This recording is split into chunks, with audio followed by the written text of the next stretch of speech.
Faltan pocos días para que se cumpla el primer año de gobierno del presidente José Raúl Mulino y con ello la escogencia de la nueva Junta Directiva de la Asamblea Nacional. La división de los diputados de oposición, así como la aparición de una posible nueva bancada, abre paso a una nueva corriente en la Asamblea, sin que se conozca aún la línea que tomarán y el rol que jugarán en los temas que requieren balance dentro de este órgano del Estado. Terminamos una semana con luz al final del túnel, al menos en el manejo de la crisis en Bocas del Toro. Pero la firma de un acuerdo entre la Asamblea y el Sindicato de Trabajadores de las Bananeras Citaibana no parece ser suficientes para terminar con la crisis que golpea a esta región. Pero la Asamblea también ha recibido la solicitud de gremios docentes, pero para el Ejecutivo, con la Ley 462, no hay nada que discutir. La crisis del agua en la región de Azuero ha dejado evidenciado graves fallas en el proceso de fiscalización del uso adecuado de nuestros recursos hídricos. Por ello se permitió el grado de contaminación a pesar de existir planes de manejo y acompañamiento del cuidado del recurso. Hoy la pregunta es, ¿por qué se dejaron de implementar y qué pasó con las denuncias? ¿Qué medidas se tomarán y cuál es la situación del resto de los ríos que abastecen nuestras potabilizadoras? Pero también en este radar, el mundo ha sido testigo del despliegue policial y militar ordenado por el presidente de Estados Unidos, Donald Trump, como parte de su plan regular de migración, medidas calificadas de violatorias de derechos humanos. Y finalizamos en Colombia, que ha sido escenario de una escalada de violencia en las últimas semanas. Sean todos bienvenidos a Radar.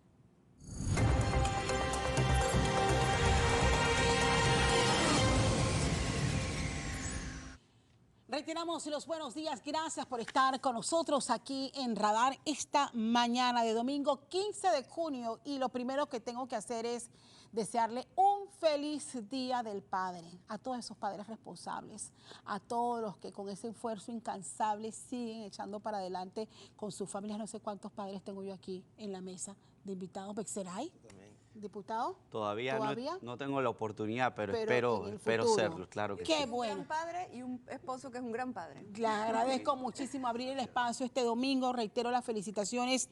Hoy me acompañan Bexeray Richards, diputado independiente, Grace Hernández, diputada de Moca, y Luis Duque, diputado de la bancada de Vamos. Les agradezco sacar el tiempo que necesitamos para hacer el balance de la finalización de esa primera legislatura que terminó con divisiones, evidentes divisiones, situaciones que se dieron dentro de la bancada de Vamos y lo que se denomina ahora como la posible aparición de una nueva bancada dentro de la Asamblea. Y la próxima elección para la Junta Directiva revelará si en efecto se profundizan esas divisiones o logran los objetivos. Voy a empezar con el balance. Gracias por estar con nosotros. Empiezo con usted, diputado Duque, tomando en cuenta que hubo evidencias de divisiones dentro de la bancada. Sí, no, primero que todo, feliz Día del Padre a todos esos padres que hoy están siendo también esos que cargan a la familia y enseñan a sus hijos para poder salir adelante. Son ese ejemplo. Pero yo quiero hacer una reflexión aquí, ¿no? Tú estás hablando de división. Yo creo que la bancada independiente Vamos obviamente ha tenido cambios, más que una división lo podamos ver como algo negativo, son cambios. Y yo creo que dentro de la misma bancada hay que entender y no podemos confundir que el debate de ideas sea algo que nos pueda llevar a que una división pueda ser algo malo. Nosotros lo que sí siempre nos vamos a mantener de aquí en adelante es seguir manteniendo la no negociación de nuestros principios y sobre todo esa forma de hacer política que nos ha traído hoy a la Asamblea Nacional de Panamá. Lamentablemente, igual yo sé que el diputado Bexeray, que está aquí con nosotros, bueno, ha decidido ya no formar parte de la bancada ni tampoco de la coalición Vamos, y es una decisión que se respeta. Y allí es donde nosotros tenemos que entender, la forma de hacer política de Vamos no es perfecta. Nosotros ponemos siempre los intereses del país por encima de cualquier interés personal y se respeta cualquier forma de hacer política que yo creo que también pueden tener otras personas que pueden llegar a impulsar esos cambios, que lo que nos une es llegar a que los panameños puedan resolver esas problemáticas que tenemos hoy en día. Ok, usted señala que es normal, bueno, se lo esperaban, se lo preguntaba usted la semana pasada, Bexeray, que dentro de este ejercicio, y hay que reconocer, nunca habíamos tenido una bancada independiente tan importante como la que tenemos hoy día. ¿Se esperaban esas? Por ejemplo, no solamente fue Bexeray Richards, que ahora nos reiterará las razones que lo llevaron a tomar esa decisión. Otro diputado de la bancada decidió tomar esa decisión. Mira, más que si nos los esperábamos, yo creo que todo equipo, y esto sucede en cualquier empresa, esto sucede en cualquier equipo, los equipos pasan por una fase de desarrollo para poder llegar a su plenitud y poder de una vez por todas brindar los resultados que se espera del equipo. Lamentablemente dentro del equipo hay una fase en la cual luego de la formación, la iniciación del mismo, es la etapa que comúnmente se llama la tormenta, que es la que podemos estar, donde se plantean las diferentes crisis de pensamiento que pueden haber. Y bueno, ahí es donde se decide cómo se continúa o no. Y yo vuelvo y reitero, yo respeto la decisión de mis compañeros de haber tomado la decisión de no continuar. Yo creo que es una decisión personal a la cual tanto el diputado Chen como el diputado Richard han decidido, y yo de aquí en adelante ellos siguen siendo colegas y vamos a seguir trabajando de cara a resolverle los problemas a los panameños que son lamentablemente esa promesa de Chen Chen que no se le ha cumplido con empleo para poder resolver el alto costo de la vida. Bueno, pero se avecina la escogencia de una nueva junta directiva y muchos acreditan que esta ruptura que se ha dado o estos cambios que se han dado obedecen justamente a esa escogencia y hacia dónde debe ir inclinada la balanza a partir de ese periodo, Bexeray. Bueno, hay mucho que se menciona a raíz de la decisión que hemos tomado. Sin embargo, este 1 de julio que viene tenemos el gran reto de poder configurar una junta directiva que llene las expectativas de lo que pide la población de una Asamblea Nacional. Es decir, la Asamblea en este primer año, cuando se juramentó la nueva Junta Directiva, habían altas expectativas de transparentar la Asamblea Nacional, expectativas de asumir el reto de aprobar leyes de alto impacto para el país. Hay un montón de leyes que presentamos, distintas bancadas de alto impacto, como la que yo presenté, de extender el horario de los centros de salud a 24 horas al día, fue introducida en primer debate, no fue aprobada, pero sí hubo otras leyes tal vez de menor relevancia, tal vez un poco más populistas, pero que no impactan sobre la población, que sí fueron aprobadas. Pero en el camino, yo debo también reconocer las cosas buenas que hicimos como Asamblea en este primer año. El hecho de que el Ejecutivo hubiese decidido afrontar la reforma a la ley del Seguro Social y como diputados de la República de Panamá, esta nueva generación, digamos que lo asumimos, yo creo que también eso hay que reconocerlo, pero en el camino hubo cosas como la auditoría del Contralor que reveló que hay más personas, incluso las que se ven, que reveló que incluso se llevó al Ministerio Público denuncias de posibles botellas que aún siguen dentro de la institución, y yo creo que esto, digamos que ha puesto una mancha sobre la Asamblea Nacional y que nos toca reflexionar de la decisión que tomaremos el 1 de julio en la nueva Junta Directiva. Así que yo creo que las decisiones coyunturales de las bancadas internas y las conversaciones que estamos teniendo ahorita mismo van a definir en gran medida la hoja de ruta que tomará la Asamblea a partir del 1 de julio. Pero podemos hacer lectura en este momento que al menos los 3 diputados que hoy me acompañan siguen siendo de una bancada de oposición. Por supuesto que sí. Seguimos siendo diputados de oposición y sobre lo que mencionaba el diputado Duque al inicio, sobre los motivos de por qué un diputado como yo sale de una bancada como la de Vamos, y no refiriéndome solo a mi caso, yo creo que hay que definir primero la diferencia entre un partido político tradicional y un diputado independiente. Los partidos políticos tradicionales tienen una serie de lineamientos y abrigos que te pueden amarrar en cuanto a tu decisión. Entonces, cuando el pueblo panameño toma la decisión de poder elegir a un grupo de independientes, es para que su actuar esté dentro de la Asamblea como independientes, pero cuando existen algún tipo de camisas de fuerza que no le permita al diputado tomar una decisión, digamos, con una libertad independiente, entonces surgen decisiones como las mías. Grace. Claro que somos diputados de oposición. Nosotros todos hemos trabajado para tratar de detener las locuras que han tratado de meter y al mismo tiempo hemos impulsado leyes contra la corrupción, contra el abuso, contra todas las locuras que se están haciendo en el gobierno y no las pasan. Entonces, al final sí estamos trabajando, pero hay que tener claro, nosotros somos servidores públicos y nosotros tenemos que trabajar por la gente. Y hay momentos donde los proyectos de ley, que todos afectan a los panameños de una forma u otra, tienen que ser construidos por 71 personas para el beneficio de la gente. Entonces no podemos nosotros meter la politiquería en un lugar donde necesitamos que el producto final que sale, que es una ley, salga bien hecha. Bien, pero ¿quién va a dominar la Asamblea en el nuevo periodo? Tomando en cuenta los últimos acontecimientos, por ejemplo, para esta elección, el partido realizando metas espera poder contar con el respaldo de todos sus aliados, incluyendo los del Cambio Democrático y lo de la bancada mixta, al que se asuma ahora. No sé cómo queda esa bancada mixta ahora. Bueno, entiendo yo que el diputado Chen está como en conversaciones con ellos, ya formalmente es parte de esa bancada, aunque el reglamento es claro y ahí hay que revisar con respecto a la conformación de nuevas bancadas en el próximo quinquenio, perdón, en el próximo periodo. Sí. Eso hay que revisarlo. Lo que sí te puedo decir es que nosotros actualmente no podemos pensar en tener una junta directiva que sea una extensión del Ejecutivo en la Asamblea. La Asamblea tiene que aprender a jugar su rol de oposición en el sentido de que construya ese contrapeso para poder responder a las necesidades de los panameños. ¿Y qué cosas puntuales ustedes consideran deben cambiar? O sea, no sé, al final, quienes logren los votos. A todos los que le he preguntado dicen todavía estamos en conversaciones. ¿Ustedes como bancada de oposición van a tener su candidato?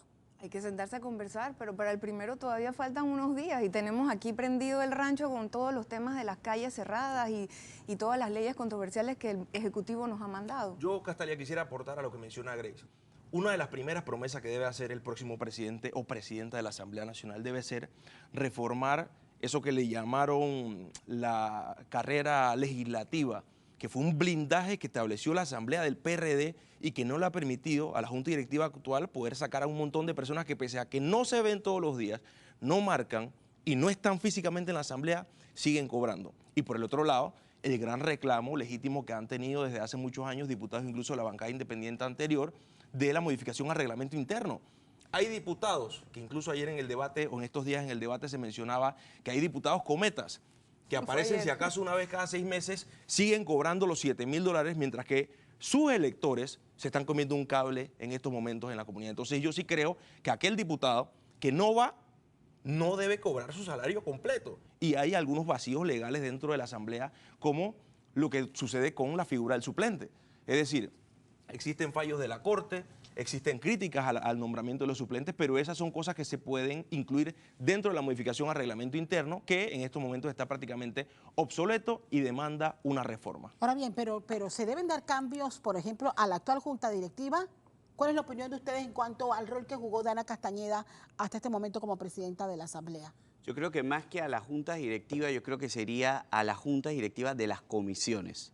¿Por qué? Porque ahí es donde se toman las decisiones importantes para eso que está mencionando el diputado Betseray con respecto a los proyectos de ley que deben ser prioritarios para reformar la Asamblea CEDEN. Por lo menos en la bancada hemos presentado más de 150 proyectos de ley. En temas de anticorrupción, en la Comisión de Gobierno no se han atendido. En temas de generación de empleo y sobre todo para poder responder al alto costo de la vida. Y lamentablemente no se le están dando la respuesta porque los presidentes de las comisiones le ponen prioridades a sus intereses personales o a otros intereses. Y ahí es donde y yo solamente quiero aclarar algo, colega diputado Betseray. Dentro de la bancada no hay ni una camisa de fuerza para tomar ni una decisión. Nosotros dentro de la bancada siempre consultamos cómo vamos a trabajar, votos individuales o votos en equipos, y así decidimos. Y entiendo y respeto tu decisión de salirte y lo puedo tener, cómo te puedas sentir. Sin embargo, yo creo que lo que nos une es lo que estamos conversando. Esos proyectos de ley que también forman parte de lo que él presentó en su momento para cambiarle la realidad al panameño, que como bien lo mencionó, se está comiendo un cable en este momento. Betseray, usted dijo recientemente y explicó las razones por las cuales se distanciaba o se desvinculaba de la bancada de Vamos. Pero eso no significa que se separe de la línea con la que han llegado los independientes, incluyendo la bancada de la Asamblea. No, por supuesto que no. De hecho, ahora asumiré una posición mucho más frontal en cuanto a la fiscalización y en cuanto a los debates dentro de la Asamblea Nacional, sin ningún tipo de temor a que exista algún tipo de reclamo dentro de algún grupo en el que yo esté.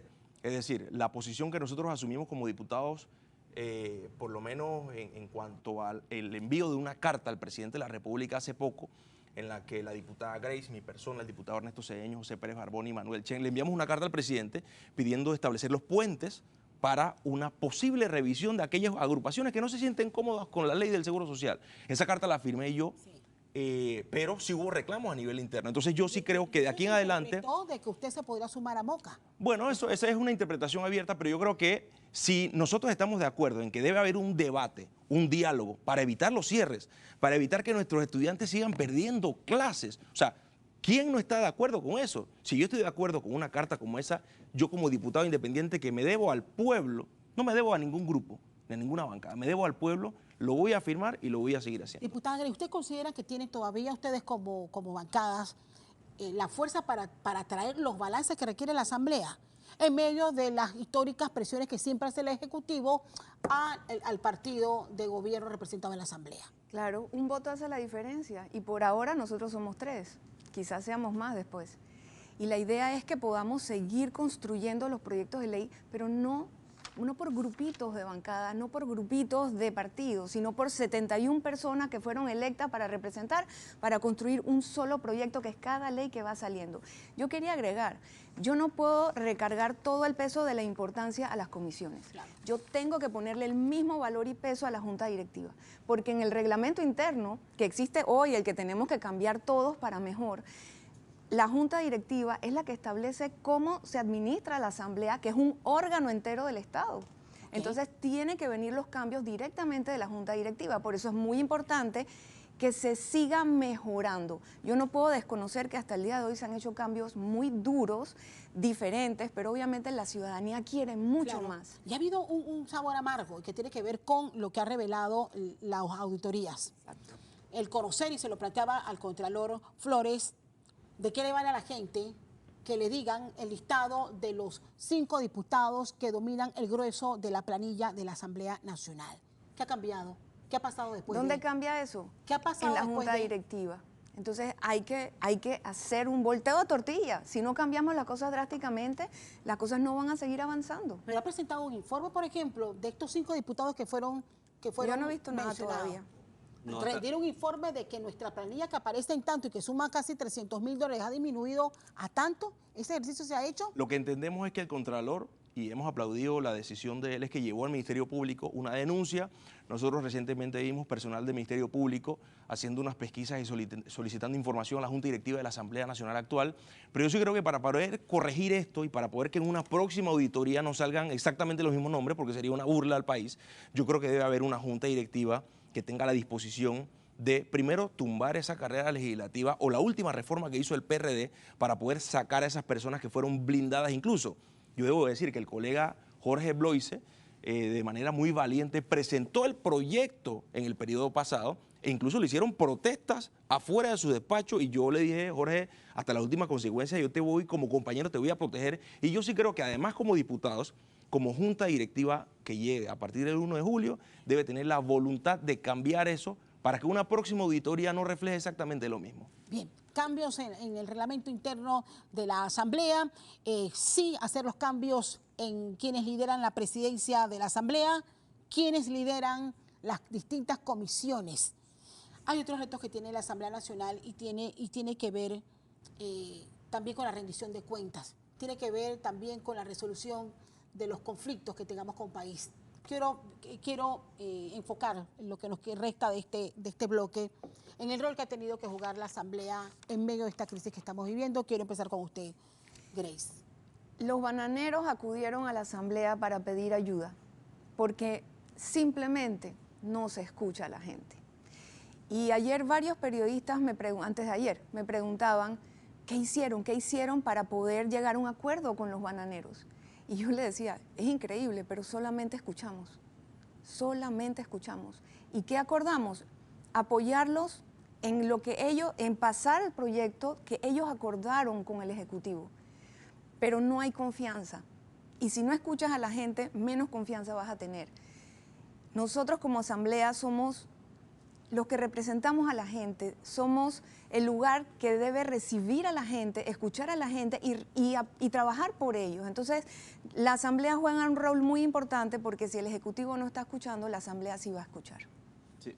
Yo ahí quería aportar de que lamentablemente tenemos un gobierno que no está escuchando, sino que solamente está, como bien lo mencionaba la diputada Grace, está atendiendo específicamente o imponiendo sus propias ideas a lo que ellos consideran que les están escuchando. O sea, solamente responde a lo que escuchan. Y yo creo que la gente allá afuera todavía sigue esperando una respuesta clara de parte del gobierno nacional con respecto a los diferentes sectores que se están manifestando. Nosotros como Asamblea estamos jugando nuestro rol. Pudimos atender ahora al sector bananero, pero sin embargo hay otros actores dentro de esta crisis que no se les está atendiendo y que también hay que responder. Y lamentablemente no se puede escuchar solamente a los que te dicen lo que tú quieres escuchar, hay que escuchar a todos. Pero hay un problema ahora pendiente, porque bien, se puede aprobar la ley 45, se pueden abrir las calles en Bocas del Toro, pero ¿cómo se recuperan los empleos? He escuchado a algunos diputados, bueno, que pueden servir de puente para que Chiquita Panamá pueda replantear la necesidad de quedarse en el país, pero eso lo tiene que hacer el Ejecutivo. Correcto, Y la posición el acuerdo del presidente ya la hemos escuchado este jueves. El acuerdo de la Asamblea fue claro. Nosotros, a través de la presidenta de la Asamblea, ella va a hacer un puente con la empresa, pero para escuchar de la empresa y poder transmitirle a los bananeros qué es lo que piensa la empresa, que esa comunicación no se ha dado. Ese ha sido el acuerdo. Nosotros no tenemos por qué estar metidos dentro de un problema entre empleador y empleados. Eso es un problema que ellos tienen que resolver. Lo que tenemos es que buscar la forma de que la gente se escuche, se ponga atención, se atiendan los problemas. Y el problema más grave aquí, la base de todo esto, no es nada más los bocatoreños en las plantaciones, es en todo el país. Es el problema de los agroquímicos, que justamente todas las reclamaciones son porque todos los días salen los drones, los aviones a fumigar todo y ellos son los que se enfrentan a tocarlo, tienen problemas en la piel, respiratorios, enfermedades, cáncer, etcétera. Pero eso mismo pasa en todo Panamá con ese tema de los agroquímicos, que nadie quiere tocar porque es un tema de empresarios, es un tema de agricultores, es un tema que álgido porque las transformaciones son dolorosas y tenemos que transformar las cosas como las estamos haciendo ahora, tenemos que ir para mejor. Y el meollo del asunto es esa reclamación, salud y bienestar en mi trabajo. Eso lo tiene que resolver el Ejecutivo y el Ejecutivo es el que tiene que generar el ambiente para que haya pleno empleo, que haya inversión. ¿Está en manos del Ejecutivo, Bexeray? Yo sí creo que el Ejecutivo ha fallado en muchos aspectos, incluso en materia de comunicación ha fracasado.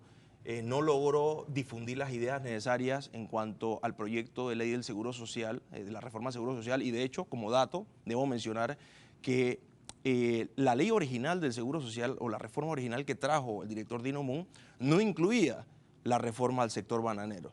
Y fue dentro de la Asamblea que diputados, incluyendo representantes de los bananeros, pidieron esos nuevos artículos que posteriormente salieron a protestar en contra de esos artículos.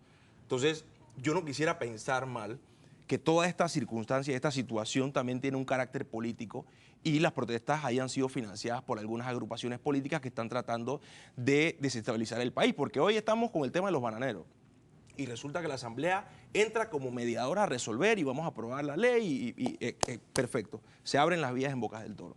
Pero el día de mañana vienen otras agrupaciones y comienzan a pedir, comenzando la derogatoria de la reforma a la ley del Seguro Social, que lo hemos mencionado en reiteradas ocasiones, se puede mejorar, mas no se puede derogar. Entonces yo sí creo que como país debemos apuntar al diálogo, pero al diálogo responsable y real, porque no podemos ir, digamos que loma abajo, porque hoy los docentes están paralizando las clases. Eso le iba a decir, o sea, estamos a mitad del camino resolviendo la crisis en Bocas del Toro, pero ¿qué pasa con el tema del paro de docentes? Bueno, el país no puede seguir paralizado, Castalia, yo lo debo decir. Si nosotros seguimos por este camino, Panamá no va a ser un país donde un inversionista extranjero va a venir a generar empleo o a traer sus recursos para generar que los panameños tengan trabajo. Porque el panameño tiene recursos. El gobierno le prometió al panameño chenchen, pero el chenchen no va a llegar un depósito del Estado a tu cuenta bancaria. El chenchen llega a través de trabajo, pero no trabajo del Estado. El gobierno, la Asamblea y el Estado no pueden seguir siendo los máximos empleadores.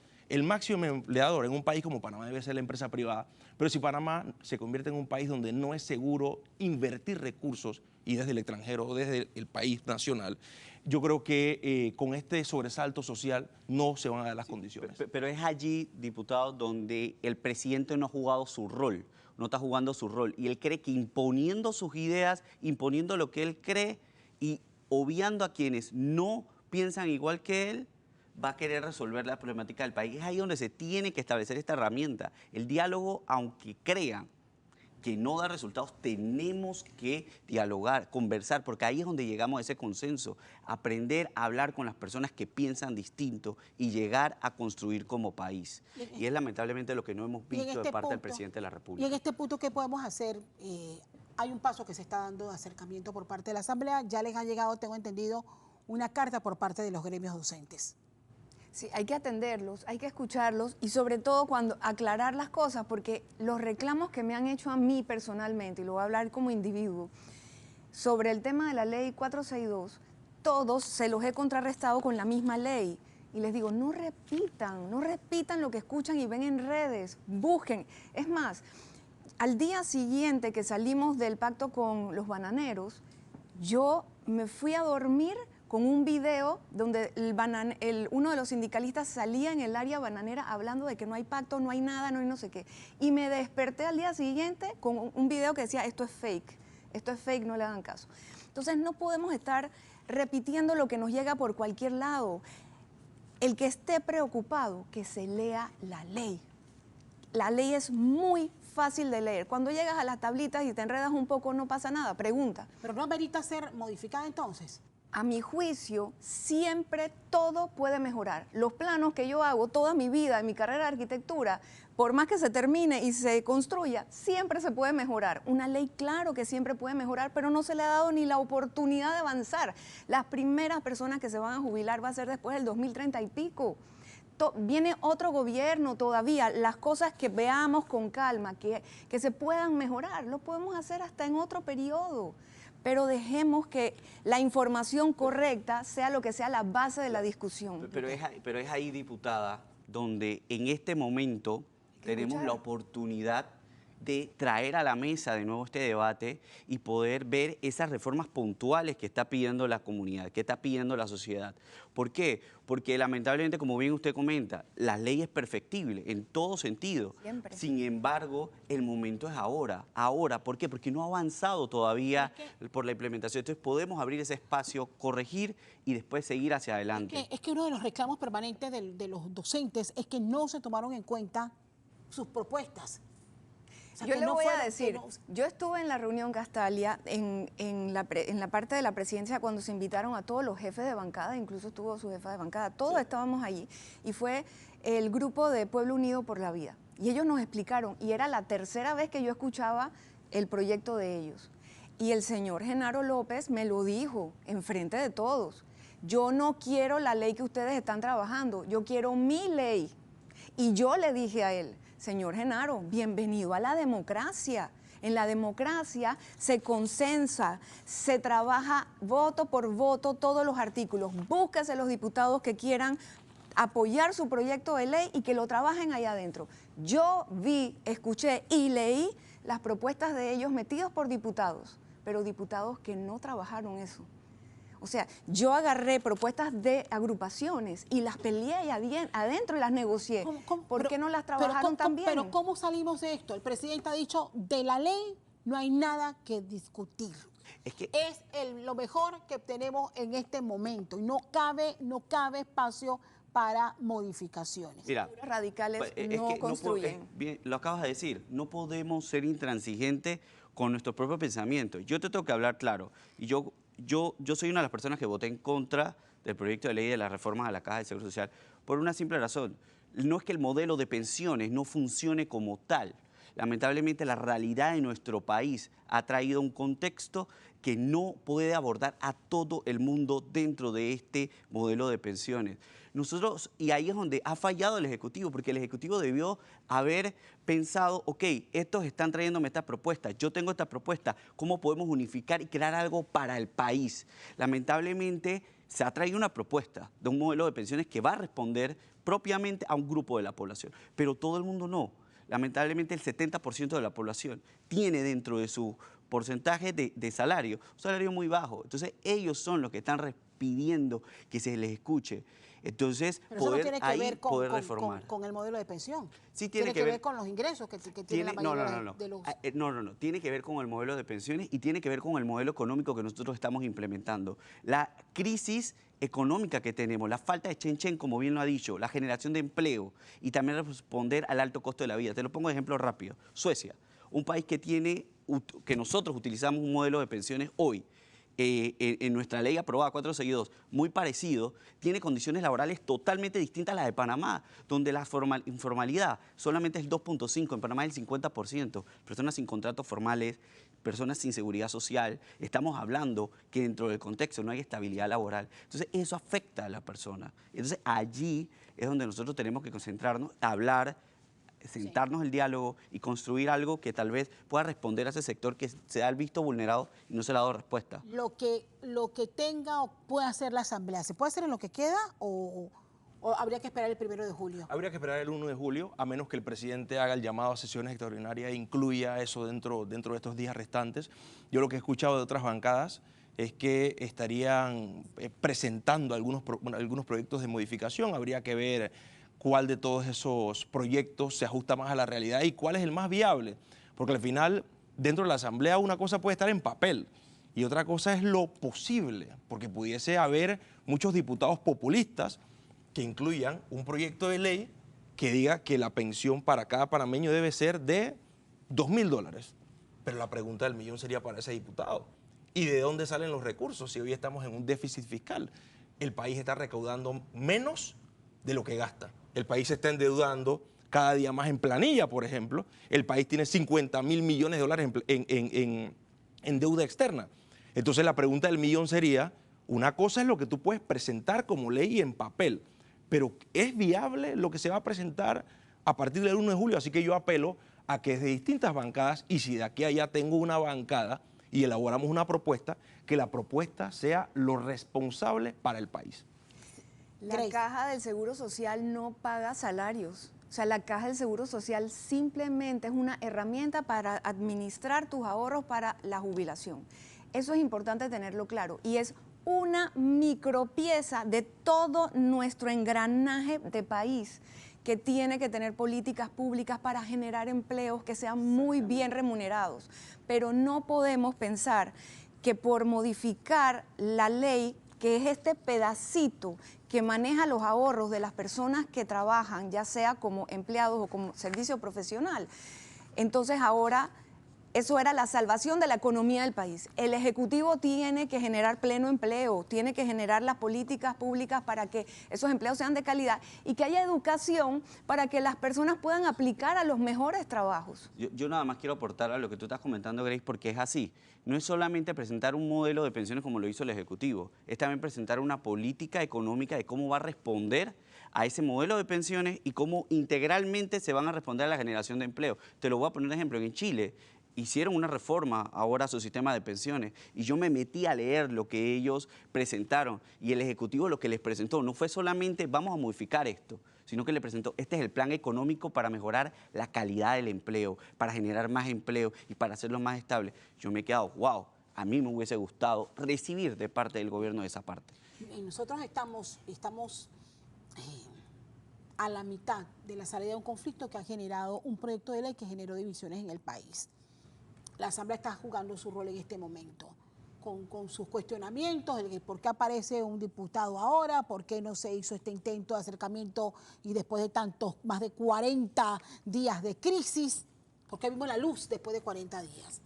Pero vienen otros temas y se abre el debate con las decisiones futuras sobre la mina, sobre Río Indio, que si bien es un proyecto, este último, que está en manos de la ACP, requiere también del acompañamiento del Estado. ¿Cómo ven ustedes ese panorama? Y desde la Asamblea, o sea, con esta experiencia, yo lo he dicho esta semana, no puede ser posible que cada vez que nosotros no estemos de acuerdo en un tema país, tengamos que paralizar el país por completo, mientras nos ponemos de acuerdo. Los reclamos genuinos que hoy hace el pueblo entero son porque tenemos una población, y nos incluimos todos los que estamos en la mesa, que estamos abandonada. Y encima ahora no nos escuchan. Entonces, mientras la población siga abandonada, el país no va a estar en paz. Por eso es crucial que el presidente empiece a escuchar abiertamente. Eso no quiere decir que él tenga que cambiar su postura, pero tenemos que generar el diálogo. El problema no es la ley. El problema es que la gente está harta, y aquí se abrió la puerta y la excusa principal para poder, porque no tienen salud, no hay medicina, no hay atención, no, o sea, la gente no tiene ni siquiera cómo generar el ingreso para poder atender su salud en lo privado, porque lo público no se la da. Entonces la gente está cansada. Tenemos que generar ese ambiente. Río Indio, la mina. Si todas las decisiones son pensadas en un negocio, la respuesta va a ser la misma. Las decisiones deben estar basadas en el ser humano. Por ejemplo, ¿cuál es el problema más grande que tiene relación con Río Indio? Que no tenemos agua. En el país donde los israelitas dicen, ¿cómo es posible que si yo en el desierto tengo agua, ustedes no tienen agua? En el país donde tenemos agua, en las dos costas, hay ríos por todos lados, agua subterránea por todos lados, y no hay. Y encima la que hay está contaminándose y no lo cuidamos. Bayano es una solución perfecta para inyectarle agua al sistema. Y no es tan caro porque la tubería que hay que tirar para entrar al sistema de agua no es lejos. Llevarle agua hasta donde el canal lo necesita sí es costoso. Entonces son dos proyectos que hay que llevar a la vez. Hay que demostrarle a la gente que estamos pensando en la gente. ¿Qué es la prioridad? No es el barco, es el agua que llegue a la casa. Mexeray.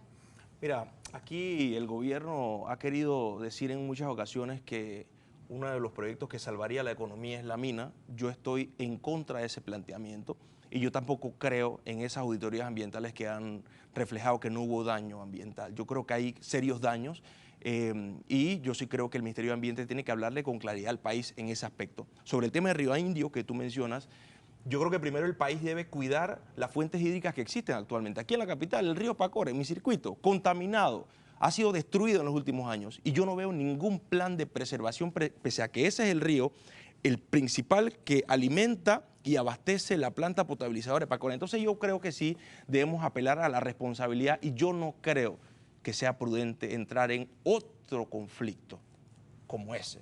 Así que otro conflicto ni como el de Río Indio en este momento, aunque es necesario, pero yo sí creo que hay que cuidar la fuente hídrica, ni el de la mina. O sea, otro conflicto como ese terminaría de noquear la economía panameña. Termino con usted, diputado Duque. Sí, yo creo que muy acertado las opiniones que han dicho mis colegas aquí en este momento, pero yo solamente vuelvo y reitero. ¿Y por qué lo reitero tanto? ¿Por qué? Porque es necesario que aunque el presidente haya dicho públicamente que él no ve este tipo de programas, las personas que sí lo ven se lo dicen al oído y que escuche que el diálogo construye, no destruye, y no solamente podemos escuchar a los que nos están diciendo lo que queremos oír. Vienen estos temas, como bien han mencionado, Río Indio, la mina, y va a necesitar de mucho diálogo de parte del presidente de la República. Por ende, si él llega a imponer, va a encontrarse un pueblo en las calles. El pueblo que está en las calles, como bien lo mencionó la diputada Grace, está allí porque se siente abandonado, no siente confianza en las decisiones que se están tomando y porque no los están escuchando. Yo creo que al final, una de las grandes lecciones que hemos aprendido a lo largo de este casi 2 meses de crisis ha sido la falta de confianza. Yo creo que al final, como ciudadanos, como gobierno, como Estado, tenemos que trabajar en recuperar la confianza que se ha perdido a lo largo de estos últimos años. Quiero agradecerles a los tres, de verdad, se los agradezco estar con nosotros esta mañana compartiendo este análisis desde la visión de los representantes de las bancadas de oposición dentro de la Asamblea. Vamos a estar muy pendientes de lo que pase en las próximas semanas cuando se decidan a quienes postularán para presidir a este órgano del Estado en el próximo periodo. Con esto vamos a la pausa, pero al regresar, usted lo mencionaba, Mexeray Richard, vamos a hablar del agua. ¿Por qué se llegó al máximo nivel de contaminación en el río La Villa y Estibaná? ¿Y qué está pasando con el resto de las cuencas que abastecen nuestras potabilizadoras? Ese tema lo vamos a abordar en breve aquí en Radar. Sigan con nosotros.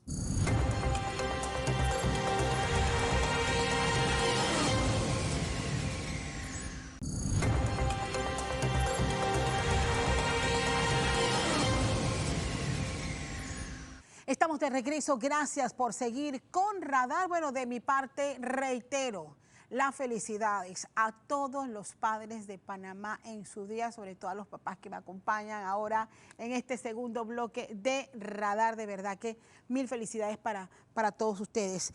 Vamos a hablar de la crisis del agua en Azuero, pero también de las condiciones del resto de nuestros ríos, porque evidentemente esta situación en Azuero reveló la falla que por años han incurrido instituciones que creadas para velar por el cuidado de nuestros recursos y eso evidentemente no ocurrió. ¿Quiénes me acompañan para analizar este tema? Isaías Ramos, biólogo del Centro de Incidencia Ambiental. Gracias, Isaías, por acompañarme. Gracias. Yarelis Rodríguez, diputada y vicepresidenta de la Comisión de Salud de la Asamblea Nacional. Hoy se suma a esta mesa de radar Gonzalo Menéndez. Él fue subadministrador de ANAM, lo que ahora conocemos como el Ministerio de Ambiente, pero también fue gerente de ambiente del Grupo Unidos por el Canal en todo este trabajo de la ampliación del Canal de Panamá. Y directamente desde la región Universal, y le agradezco muchísimo hacer el esfuerzo de viajar hasta la ciudad para acompañarnos, el profesor Milciades Pinzón, profesor de la Universidad de Panamá y también sociólogo. Gracias por acompañarnos. Quiero arrancar con una breve opinión de cada uno de ustedes de la situación que estamos viviendo hoy en la región de Azuero. Quiero empezar con usted, profesor Pinzón. Bueno, yo creo que lo que está, y gracias por la invitación, yo sostengo que lo que está en crisis es el modelo de desarrollo regional, y que lo que estamos viviendo en el río La Villa es una consecuencia. Lo que vive el río no es la causa. La causa está en la cultura que está alrededor, en la indiferencia que hay, en la forma que, como a través de la historia, nosotros nos hemos desarrollado, y que es necesario tomar conciencia sobre eso y que nos lleve realmente a soluciones importantes. ¿Cómo recibe usted, Gonzalo, la situación que estamos viviendo en Azuero? Bueno, coincido en primer lugar con lo expresado por el profesor Pinzón. Ciertamente es una consecuencia, pero yo añadiría que ha habido esfuerzos muy importantes para entender el problema desde hace décadas, perdone Castalia, no años, décadas, y que ha faltado voluntad política para que se ejecuten las soluciones de esos diagnósticos. Hoy traje, y habrá oportunidad de mostrar, pero traje uno de tantos documentos que se generaron, un plan de ordenamiento para la cuenca del río La Villa. Traje nada más la portada. Hay muchos documentos, hay manuales, hay gran cantidad de normas. Están las normas de descarga de aguas residuales, está la ley de cuencas. Yo podría llenar esto de documentación. El trabajo de entender el problema se ha hecho. Las soluciones también se tienen bastante claras. ¿Cómo plantea usted, diputada, la situación que se ha vivido estas últimas 2 semanas en Azuero? Totalmente de acuerdo con los compañeros que me han antecedido, y por supuesto que ha sido una total negligencia por parte de gobiernos tras gobiernos tras gobiernos que han pasado, y que no solamente ocurre en Azuero, ocurre en muchas áreas del país, y que obviamente ya es la consecuencia final de tanta contaminación ambiental que se está viviendo, la falta de sanciones, la falta de supervisión, la falta de escuchar al pueblo que hemos tenido a lo largo de estos años, y tristemente pues hoy lo pagamos con lo más vital, que es el agua potable que tanto se necesita. Bien, desde el punto de vista científico, Isaías, ¿cómo podemos plantear la situación que hoy vive Azuero con el río La Villa y Estivana? Hay un problema, y creo que hoy vamos a coincidir todos en el tema, es que tenemos un grave problema social, y la causa del problema es multifactorial. Entonces, uno de los problemas que hemos tenido es que se le ha dado un manejo político a lo largo de muchas décadas a un tema que era técnico, científico, y a su vez que tenía un profundo trasfondo social que nunca se quiso tocar. Y eso, junto a un manejo económico inadecuado, nos ha llevado a esta situación. Profesor Milciades, yo sé una pregunta esta semana y señalaba, ¿desde cuándo se sabe esto en la región? Porque alguien, mi ambiente allá, tiene que haber recibido alguna denuncia, algún ciudadano vio y se acercó a alguna autoridad, o algún alcalde hizo algo, o sea, ¿desde cuándo se sabe esa situación? Por ahí se ha dicho que hace 20 años, pero el problema es mucho más viejo, y tiene que ver con la forma como la gente ha interaccionado con el ambiente. Esa es la clave, se ha creado una cultura de destrucción del ambiente, ¿no? De desarrollo de ganadería extensiva, ¿no? De porcinocultura. Entonces, uno tiene que entender la historia de la península para ver, porque lo que estamos viviendo ahora es como cuando brota el problema, cuando ya se vuelve insostenible, y porque es cíclico, si usted se está dando cuenta, cada vez el río La Villa está peor.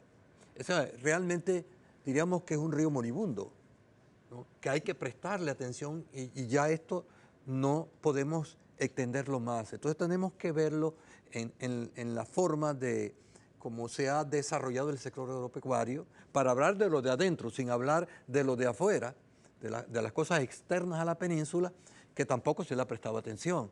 Entonces, como dice Isaías, hay muchos factores allí que uno tiene que entender para no decir pobrecito el río La Villa, sino pobrecitos los que vivimos en la península de Azuero, que no tenemos solución a corto plazo. Ahora bien, Isaías, yo creo que es importante entrar en detalles con esta data que tú nos has traído esta mañana y que nos da un marco referencial de cómo está distribuido las actividades. Nos vamos a concentrar en este momento en la actividad porcina en el país. A mí me sorprende la data de lo que representa solamente para la región de Azuero. Mire, voy a hacerle una idea aquí con la diputada y como señalaba el ingeniero, Azuero tiene muchas áreas protegidas. En el caso de La Villa estamos hablando que tenía una pequeña área protegida que es el Montuoso, donde nace ese río La Villa, que tiene amplia documentación para su protección a lo largo de diferentes administraciones de ANAN y el Ministerio de Ambiente, pero entre los últimos 25 años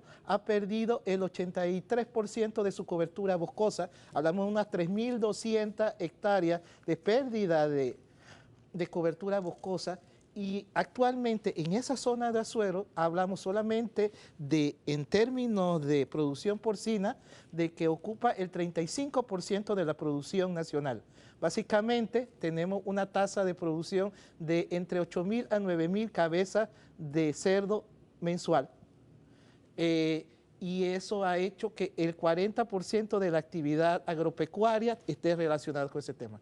Pero ese avance que se ha dado en la legislación ambiental, en diferentes instrumentos de gestión, eso no se ha visto implementado.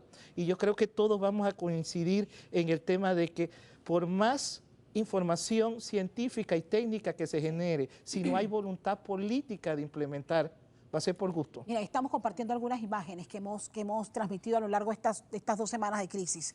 Y no solamente, y creo que es importante abrir el paréntesis, no solamente estamos hablando de la contaminación que genera la actividad porcina en la región. Los detalles preliminares de estas primeras inspecciones hablan de contaminación por agroquímicos, contaminación por tanques sépticos, otro tipo de contaminantes. O sea, y la gran pregunta es, ¿quién no hizo el trabajo?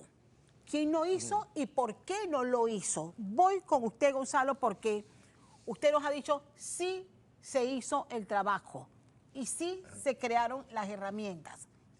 Correcto. A ver, yo voy a empezar, Castalia, para que todas las naciones escuchen claramente que hay un compromiso constitucional del Estado panameño en garantizar la salud de las personas. Desde la Constitución para abajo hay instituciones en el Ejecutivo, en el Legislativo, en los cuerpos municipales para cuidar la salud de las personas. ¿Y qué más importante para la salud de las personas que el agua? Cuando vemos el tema de qué se ha hecho y qué no se ha hecho, a mí se me vienen a la mente responsables y nombres que obviamente no voy a decir, pero aquí hubo responsables de gente que por omisión no hizo la tarea, pero cobró mensualmente su salario y pasa una administración y otra, y se siguen acumulando documentos, se siguen acumulando manuales. Voy a mencionar... ¿Eso que trajo usted aquí? A eso voy a mencionar. En el año 2000 se creó el reglamento Copanit sobre descargas de aguas residuales para residencias, para industrias, para actividades agropecuarias. Aquí está la norma. Hace 2 años, por cierto, fue actualizada. La Copanit 39 del año 2000, ahora es Copanit 39 2023. Está vigente. Todos tenemos que cumplir con esta norma. ¿Quién hace cumplir la norma? Hay diferentes instituciones, empezando con el Ministerio de Ambiente. Pero además, en el año 2002 se creó una ley que pasó por el órgano legislativo sobre cuencas hidrográficas, donde ponía en claro la estructura que debía manejar y acordar qué hacer y cómo hacer dentro de una cuenca.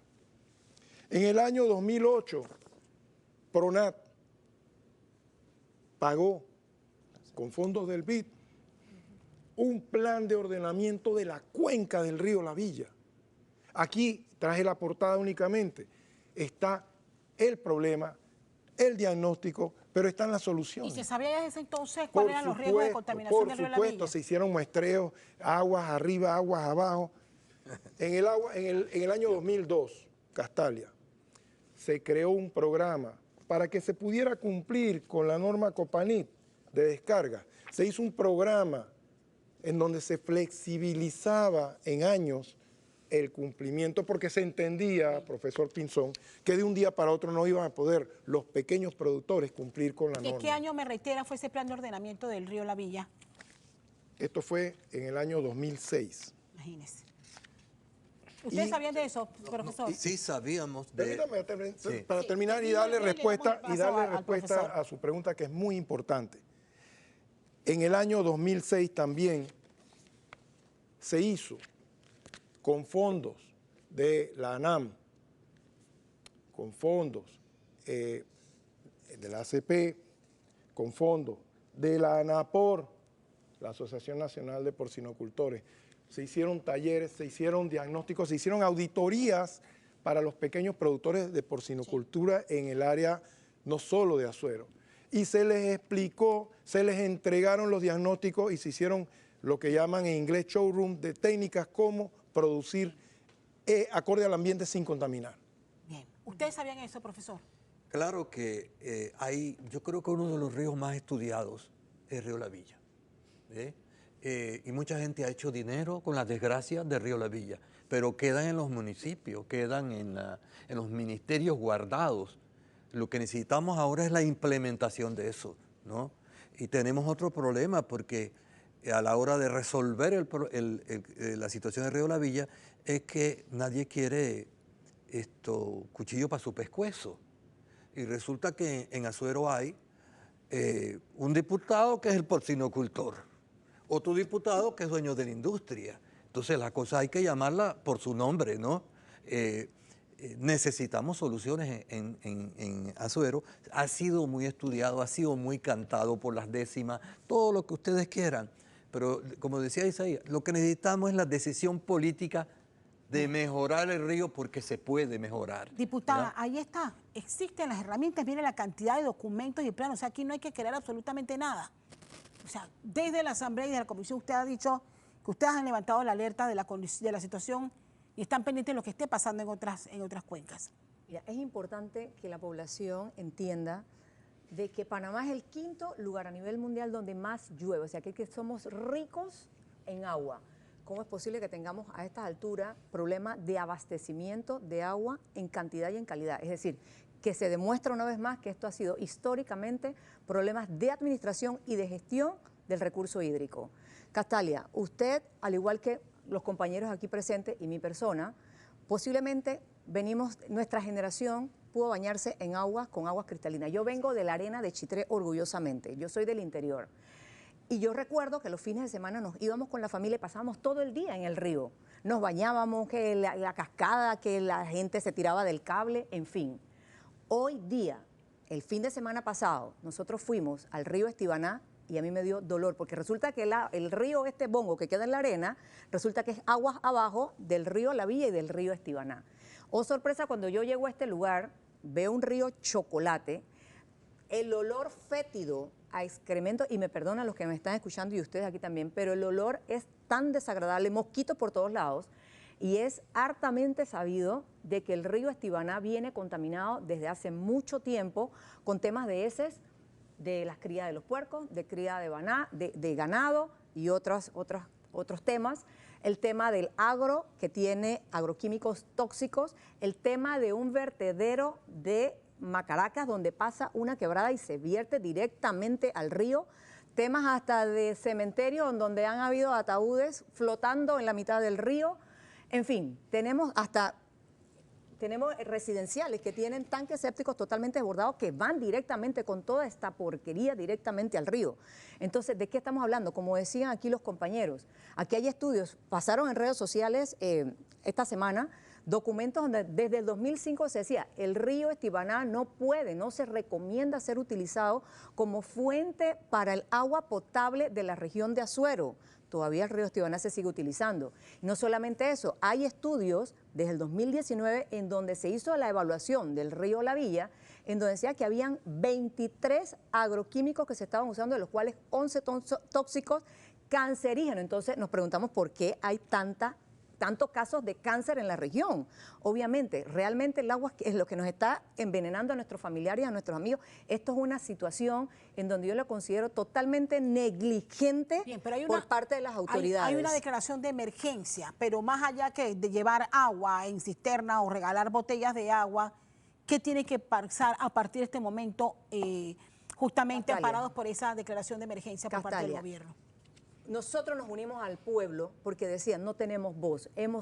Nosotros demandamos, criticamos, elevamos la voz y no nos hacen caso. Incluso nosotros somos los que somos demandados cuando queremos actuar de esta forma.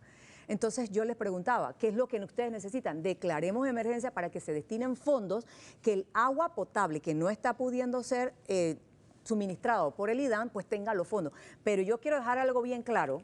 Nosotros hicimos toda la gestión, las redes sociales para presionar para que se declarara esta emergencia hídrica, una emergencia ambiental y tuvieran los fondos. Pero es que hoy día también se está hablando de que se puede utilizar estos fondos para otras cosas que no son las destinadas por lo cual estamos luchando, que es para que el IDAN compre lo necesario de forma expedita, no sé, los filtros, los biodigestores, no sé lo que necesite el IDAN, porque ellos son los que tienen que resolver el problema, y se puede estar malversando estos fondos, con, por ejemplo, la contratación de los tanques, cisternas, entre otras cosas. Entonces yo exijo al gobierno, por transparencia, que se muestre un plan de ejecución de qué se va a utilizar estos 10 millones de dólares que están siendo destinados para Azuero, para el tema de agua potable, que es nuestro principal problema en este momento. Bien. Se ha declarado de que no se puede tomar del agua. ¿Cuántas personas hoy día tienen conocimiento de que realmente esa agua no se está tomando directamente del grifo y lo están consumiendo? Podemos tener una crisis de temas de infecciones gastrointestinales en el área. Por otro lado, la contaminación de botellas, la cantidad de botellas plásticas que se está llevando a Azuero, el último número que supe son más de 200.000 botellas. Realmente los municipios están sabiendo llevar en este momento una gestión de reciclaje. Bien. Es preocupante. Hoy enfrentamos la crisis de la forma que lo está haciendo el gobierno, sin embargo, hay que hablar del diagnóstico. Isaías, ¿cuál es la condición de nuestras cuencas? Quiero empezar por los informes y monitoreos que ustedes hacen. Dos cosas. En todas las cuencas del país y en las que se ha determinado contaminación, hay una contaminación puntual y hay una contaminación difusa. Cuando el gobierno habla de 36 puntos o zonas claramente específicas donde hay contaminante, se establece cuál es la causa real y se puede mencionar el nombre, la empresa de donde vienen. Pero también hablamos de una contaminación difusa, es decir, una contaminación generada a causa de la colectividad y su mal manejo, y ahí incluye las barriadas ubicadas, los sistemas de tratamiento que no funcionan, los sistemas de drenaje de todas las comunidades que van a esos ríos. Estamos hablando de los vertederos y de la disposición de agua y de toda la agricultura de la región. Por mucho que indique un plan y que por transparencia no ha definido específicamente qué gestionar, va a ser insuficiente cualquiera de esa gestión si no se determina, primero, que se sancione. El Ministerio de Ambiente puede sancionar administrativamente y puede presentar las denuncias penales en los casos. Como señala el ingeniero, y él lo conoce muy bien, se tiene información desde hace más de 20 años. No se ha querido hacer. La pregunta es, ¿hay voluntad política, primero, de sancionar a esos culpables? Y segundo, tiene que haber una modificación social. No podemos argumentar y seguir siguiendo la lógica. Por ejemplo, voy a ponerle una contaminación de la que no se habla. De acuerdo al estudio que usted tiene en la mesa, estamos hablando que lo hizo el MIDA y es publicado en el 2024. Se está hablando de que en esa zona se encontraron 24 agroquímicos. De esos, 6 son cancerígenos, 8 son disruptores endocrinos y están en el agua. De esos estamos hablando que 8 debieran ser prohibidos, tanto por la FDA como por la Unión Europea, pero aquí se usan. Entonces, estamos muy hablando del Ministerio de Ambiente, pero está el Ministerio de Salud. Sí. Mire, hace un par de días, y esto es totalmente fuera de contexto, pero se enviaron un ejército a Arimae y a las comunidades indígenas. Yo hubiera querido un ejército de doctores y de científicos que fueran a analizar las comunidades. ¿Quién ha determinado, quién ha hecho un análisis médico de las personas y determinado cuál es el grado de afectación y el nivel de daño que puede tener esa población cuando ha estado sujeta durante tantos años a esos agroquímicos y sustancias químicas? Eso también es seguimiento. ¿Qué responde usted, señor Pinzón, que es de allá? Yo digo que, por ejemplo, yo voy a citar aquí 10 problemas puntuales ambientales de Azuero. Uno, el problema de la destrucción de bosques. Nada más tenemos 6% de bosques en toda la península. El exterminio de la fauna. Se está acabando con los animales. Tercero, la contaminación de los ríos. Cuarto, la problemática del agua. El problema de Azuero número 1 se llama agua, no solamente ahora, pero se llama agua. Y no estamos haciendo nada. El río Guararé está más contaminado que el río La Villa. El río Mensabé, en su curso bajo, está totalmente contaminado por una industria que hay allí. Porque se pueden tomar medidas, sí hay soluciones. Por ejemplo, manglares en extinción, que es un problema serio que tenemos. ¿Qué otra cosa? Bueno, cuando uno está hablando de estas cosas, uno se pregunta cómo es posible que en la región de Azuero se quiera desarrollar un proyecto minero, no sé, donde nacen los principales ríos de la península. Eso es un contrasentido. Mire, el abuso de los agroquímicos, la ganadería extensiva, los basureros a cielo abierto, la contaminación acústica últimamente, el ruido y el problema ahora de la ecología urbana también, que se está incrementando. Yo creo que con lo que han descrito ustedes, bueno, nosotros ni siquiera estamos hablando de una bomba de tiempo, sino que esa bomba ya explotó. Claro. O sea, ¿qué hacemos en este momento? Porque la pregunta a la que no hay respuesta hasta este momento es ¿y cuánto tiempo tiene que esperar la región de Azuero para tener agua apta para el consumo? O sea, ¿cuánto tiempo tiene que transcurrir? He escuchado al ministro de Salud, al ministro del MIDA decir, no es que le hemos dado 10 días para que adecúen la planta. ¿Quién dijo que qué planta se adecúa en 10 días o en un mes? O sea, ¿ante qué estamos y qué cosas inmediatas hay que hacer, ingeniero? A ver, entendamos que el problema que tenemos no se va a resolver en días. Empecemos por allí. Hay 3 momentos de soluciones. El inmediato, que de alguna otra manera entre suministrarle agua a la población, etc. Y asignar fondos, eso es inmediato. Mediano plazo, y tal como de manera muy clara lo ha descrito el profesor Pinzón, aquí hay temas que corresponden a diferentes instituciones, pero también al sector privado, que tal como mencioné hace un rato, tenía compromisos de adecuar sus aguas residuales, que es uno de los tantos factores que él mencionó y que tiene influencia sobre la calidad del agua en los ríos. Entonces, en ese periodo intermedio, que puede llamarse de 5 a 6 años, hay que reforestar, hay que insistir en los programas de educación a nivel primario y secundario sobre la necesidad de programas de desarrollo sostenible reales, tangibles, no algo académico. Está obviamente la fiscalización de las descargas de aguas residuales, no solo de los sectores productivos, porcinos o agrícolas, en fin, pecuarios, sino de las residencias, de los vertederos. Nuestras ciudades, excepto la ciudad de Panamá y ahora en La Chorrera y Arraiján, hay un programa de saneamiento que le llamaron saneamiento de la bahía originalmente, pero mal llamado así. Es un programa de reestructuración de las redes sanitarias de la ciudad de Panamá y también San Miguelito, y empieza en La Chorrera y Arraiján. Pero es que no solamente son estas 4 ciudades.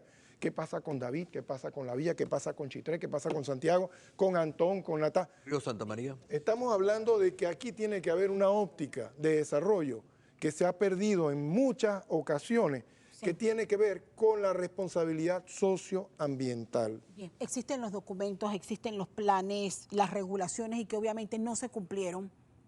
Nadie estuvo obligado a cumplirlas ni nadie hizo que se cumplieran. Desde la Asamblea, ¿qué se puede hacer a partir de este momento, diputada? Sí, mira, nosotros acordamos esta semana en la Comisión de Salud que íbamos a hacer una gira, así que el 26 y el 27 vamos a estar en la región, en Herrera y en Los Santos, vamos a hacer una fiscalización y estamos animando también a que la Comisión de Ambiente se nos una porque sé que existe la solicitud. Un grupo de organización civil de allá del área de Azuero se nos acercó y nos entregaron 2 anteproyectos de ley que estamos analizándolo. La idea de esto era declarar al río La Villa como una reserva natural que tenga obviamente todas sus ventajas, no solamente la protección del río La Villa y todos sus afluentes, sino también establecer estrictas, igual que están las normas allí, estrictas prohibiciones que no se puede vertir nada de estos tipos de desechos, mucho menos los contaminantes que llevan pues, los tipos de estos negocios que se están haciendo, pero obviamente lo principal es crear una comisión de gestión de la cuenca hídrica de La Villa, en la cual haya participación de la comunidad, que haya participación de los gobiernos locales, obviamente las entidades, las autoridades, como el Ministerio de Salud, el Ministerio de Ambiente, el IDAN, el MIDA, que son agentes, pues actores principales, que se les destinen los fondos de forma tal que se pueda hacer, como dice aquí el ingeniero, que haya reforestación, que haya planes de docencia principalmente, pero que la comunidad se empodere realmente de hacer y estar fiscalizando también y que obviamente se cumplan con las sanciones. Esta situación no nos obliga, además de todas las adecuaciones, a hacer un estudio de lo que usted planteaba, de cómo está la salud de la región de Azuero. Claro que sí. O sea, creo que se abren muchas interrogantes, pero mi pregunta es ¿desde cuándo estamos consumiendo esta agua? ¿Cuánto impacto ha tenido en la salud de las más de 100.000 habitantes que hay en toda la región? Usted se recuerda lo que hizo Naciones Unidas. Ya tenemos todo, de Bambito, de Coronado, se recuerda esos estudios. Todo está, por ejemplo, yo tengo el de Azuero, ahí está todo lo que hay que hacer. El problema no es, la cuestión jurídica sí es importante, pero Azuero necesita respuestas ya. ¿Ve? Ya. Entonces, porque el problema de Azuero, como el problema nacional, es que no tenemos planificación, Castalia. Y no es que la gente es mala, es que la gente ha hecho lo que puede hacer porque no sabe qué es lo que hay que hacer. Necesitamos planificar el desarrollo regional. Esa es la solución real a mediano y largo plazo. Ahora ¿no? bien, hay un viejo dicho que dice que pueblo chico, infierno grande. Sí. Creo que es un secreto a voces, sobre todo en la región de Azuero, quiénes son los que no han cumplido. Permítame intervenir en este punto. Porque mientras no haya certeza del castigo, porque hoy pasa esto y no va a pasar nada, me pregunto yo y quiero escuchar la opinión de ustedes. En el año 2000, y lo cuento con mucha elocuencia porque yo fui parte de eso, en el año 2000 se le advirtió a una empresa que se dedicaba a la producción de alcoholes que tenían que tomar medidas porque las medidas de protección de una especie de depósitos que tenían estaban frágiles. 6 meses después se dio un derrame que dejó a Chitré y a Los Santos 3 días sin agua. Me correspondió a mí, como autoridad de aquel momento, participar junto con el administrador general en una multa cuantiosa porque había negligencia, había una especie de dejadez de esa empresa que dejó 3 días sin agua a Chitré y Los Santos. Nosotros multamos. La empresa recurrió a la Corte Suprema y en particular a mi persona. Me señalaron como responsable de una extralimitación de funciones. Nosotros multamos. Y la empresa tuvo que hacer adecuaciones. Este es un pequeño ejemplo que quería mencionar. 2 cosas. Esta norma es de obligatorio cumplimiento, diputada. Usted mencionó en algún momento que no había que cumplir. No. Todos sabíamos que teníamos que cumplir con esto desde el año 2000 que fue promulgado. Y la estructura de la que usted me está hablando existe en la Ley 44 con los comités de cuencas, que ya fueron electos. Aquí no hay que inventar y vuelvo a reiterarme en las palabras del profesor. ¿El comité de cuenca dónde está? Hable con las autoridades. ¿Dónde existe? Hable con las ¿Qué autoridades, hacen? eso ya fueron electos. Es que hay otra cosa que a mí me preocupa. Cada vez que hay una crisis en Azuero, aparecen las botellitas, ¿no? Que No, pero es que hay un principio internacional que dice que quien contamina paga. Eso está en los organismos internacionales. La gente que está contaminando el río tiene que pagar los costos. En un país serio, ellos tendrían que pagarle al municipio lo que el municipio ha perdido. Porque hay que sancionar. Esa es la primera, como usted dice, la certeza del castigo. Si esto, no, que vamos a pedirle que ajusten. No, y es que esto... Se viene pidiendo desde el 2000. Hombre, ¿hasta cuándo vamos a estar pidiendo que hagan eso? ¿Por qué la administración nuestra sí pudo multar a esa gente de los alcoholes? ¿Y por qué no ha habido otras administraciones que lo hayan hecho? Bueno, ese es el punto. Al panameño, a la gente de Azuero, no le preocupa cuál es la administración. Lo que queremos es solución a nuestros problemas, ¿no?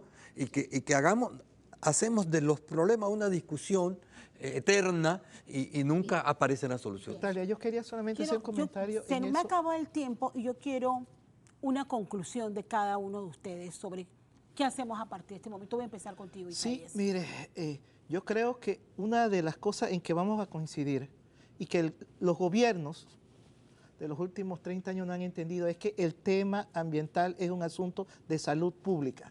No podemos considerar que el manejo del ambiente es de un ministerio o de una institución. Si el Ministerio de Salud no garantiza los análisis de las personas verificando su salud, Ministerio de Vivienda no garantiza un ordenamiento territorial adecuado y el MIDA no fiscaliza que esos agroquímicos sean debidamente prohibidos a aquellos que hagan daño, vamos a seguir teniendo estas situaciones de manera recurrente porque estamos en función de que es un trabajo en conjunto del Estado, no es de un particular, no es de una persona, aquí no hay reyes ni súbditos, todos estamos en conjunto y cuando una situación semejante se da, todos nos vemos afectados. Y como dijera el profesor, Azuero solamente es el canario anunciando que esa situación es algo que se está dando en todas esas cuencas afectadas y de las que nadie nos dice. Así es. Diputada. Es importante entender que este problema del agua y de la contaminación ambiental y esa protección que debe haber al medio ambiente es a nivel nacional. Tenemos que estar muy pendientes y unirnos como equipo Panamá. Tenemos que planificar el tema del agua, tenemos que planificar el tema de la protección del medio ambiente, tenemos que ser actores activos en esta toma de decisiones. Instamos a las comunidades, instamos a la población en general a estar fiscalizando también, al Ministerio Público a hacer lo que le corresponde. Ya hay una demanda que hizo el Ministerio de Ambiente. Queremos ver sanciones ejemplares. Quien contamina paga y tiene que resarcir el daño. No es justo que la gente en este momento de Azuero esté teniendo que pagar, gastar de su dinero, que no estaban preparados para esto, el agua potable. Importante que contamina paga y me uno a este comentario y decirle al gobierno, por favor, pongan de prioridad el tema del agua a nivel nacional. Si son 5.000 millones los que se necesitan, el monto que se necesite, hágalo de forma escalonada, hágalo dándole prioridad a las comunidades que realmente lo necesitan, pero comencemos a trabajar, a planificar desde este momento, realmente a dar soluciones a todas las poblaciones que hoy gritan por agua potable. ¿Tus conclusiones, Gonzalo? Me gustaría hablar muy brevemente nada más de las soluciones y ya no del diagnóstico, no del problema que todo el mundo ya parece compartir. Se aplicó con éxito, y recalco con énfasis, con éxito, un plan de producción más limpia, en donde el CONEP, representando a las empresas, en aquel entonces la ANAM, el sector ambiental, y la USAID de Estados Unidos que puso capital, porque entendía que podía colaborar en la solución. Se capacitaron a los porcinocultores, a los avicultores, y hubo empresas que aplicaron estos sistemas después de que se les hicieron auditorías ambientales específicas y empezaron a producir, no solamente sin contaminar, sino que tenían productos agregados que le daban valores y atributos a sus fincas. Y eran estos programas dirigidos a pequeños y medianos productores. Pero ¿qué pasó? Se perdió. Yo insisto, más que señalar con el dedo a los culpables, que los hay, yo los llamo responsables, no culpables, más que señalar lo que hay que hacerlo, hay que voltear hacia las soluciones con el sector empresarial y decir, señores, ya lo hicimos una vez, aquí están los manuales, hay éxitos, vamos a volver a hacerlo, pero tiene que haber voluntad política de las instituciones y tiene que haber voluntad política del sector empresarial. Termino con el mensaje de de usted, profesor, a nombre de toda la gente que reside allí en Azuero. Bueno, yo creo que es una situación difícil, pero con todo, cuando hay una crisis también es una oportunidad. Y esta puede ser una oportunidad para cambiar la manera de hacer las cosas, porque también nosotros tenemos nuestra cuota de responsabilidad y tiene que haber una solución para todo. Los ríos no pueden continuar en este país siendo un trauma. Los ríos pueden constituirse en algo incluso de generación de recursos para la nación. Ahí están los ticos que están exportando agua y nosotros tenemos 500 ríos. Nosotros somos una potencia en agua en América Latina, entonces tenemos que darle la vuelta, tenemos que creer más en nosotros y hay que sentarse a solucionar el problema de verdad, no desde una óptica de partido político, de un grupo. Yo creo en los panameños, nosotros hemos tenido problemas más grandes en este país, ¿cómo que no los podemos resolver? Entonces, ese diálogo tiene que darse, pero de verdad, apuntar, y en el caso de Azuero, a soluciones a corto plazo, mediano plazo y largo plazo. Yo me quedo con el parte del mensaje con el que usted culmina, profesor, es al final que nosotros como panameños tenemos que cuidar nuestros recursos. Creo que llevamos por tiempo hablando de la recuperación de bosques, que hemos dado pasos importantes, sí, pero creo que ya es hora de empezar a recuperar nuestros ríos. Quiero agradecerle a ustedes por haberme acompañado esta mañana en el análisis de este bloque sobre la situación de crisis del agua en la región de Azuero y la condición de nuestras cuencas. Vamos a ir a la pausa. Al regresar analizamos el panorama internacional, redadas migratorias en Estados Unidos que están haciendo que muchos regresen y sobre todo utilizando este territorio, pero también la vuelta a la violencia, la escalada de violencia que está sufriendo nuestro hermano país Colombia. Vamos a la pausa y en breve regresamos con más de este radar.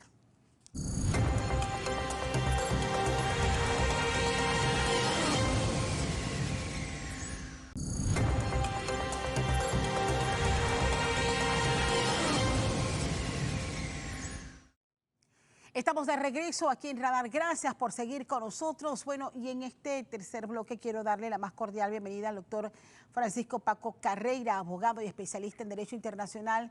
Qué gusto tenerle con nosotros. De mi parte, feliz Día del Padre. Gracias, Castalia. Feliz Día del Padre y gracias por abrir este espacio y compartirlo con nosotros. Un placer de verdad estar contigo y especialmente este fin de semana que significa mucho para todos los padres en Panamá. Así es. Bueno, hemos abordado a lo largo de Radar temas puntuales que han generado todo tipo de debates, situación actual del país, la próxima Asamblea Nacional, la salida a la crisis que estamos en este momento, pero hay situaciones puntuales ocurriendo en el mundo y que de alguna manera nos impacta.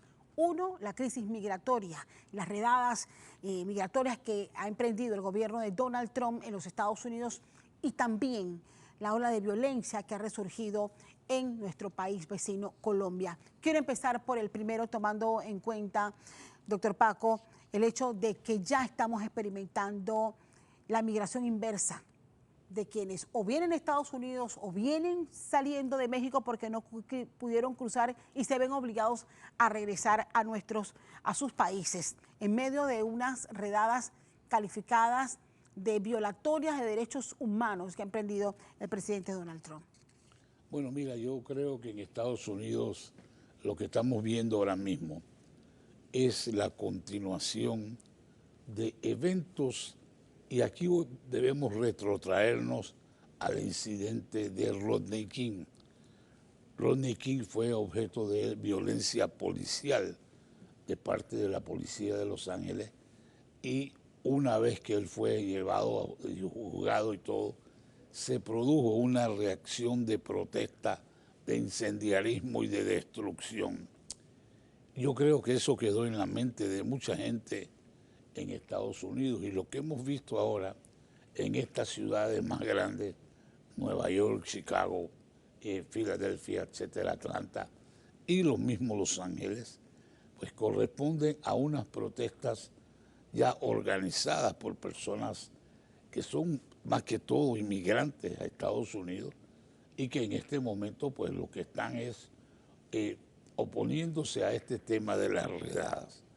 Si bien es cierto, se ha controlado la migración a Estados Unidos para allá, lógicamente ahora estamos viendo mucha gente que no quiere vivir en una situación como la que se está viendo ahí, ¿qué es lo que hay? Hay un conflicto en la competencia de las policías. En Estados Unidos no hay una policía a nivel nacional, eso no existe. Los departamentos de policía son por ciudades.